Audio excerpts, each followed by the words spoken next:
ప్రేమ స్వరూపులారా, embodiments of love. కష్టములకు మనం విచారించకూడదు, We should not be bothered of these problems. దుఃఖములకు మనం ఏమాత్రము యోచించకూడదు, Don't be worried of the difficulties. ఆనందానికి మనం అరువులు జార్చకూడదు, Don't aspire only to be happy.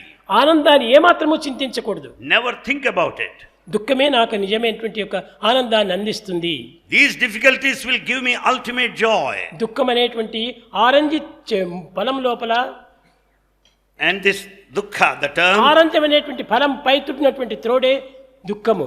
the sadness is like the outer skin or the rind ఆ with a తోరును sweet వలిచి బయట happiness inside. పారవేసినప్పుడే సుఖము అనేటువంటి రసం మనకు లభిస్తుంది. When once you remove the outer skin of sadness, misery, you can experience కనుకనే the భగవంతుని sweetness of రసో the వై fruit. సహా అతను రసస్వరూపుడు అన్నారు.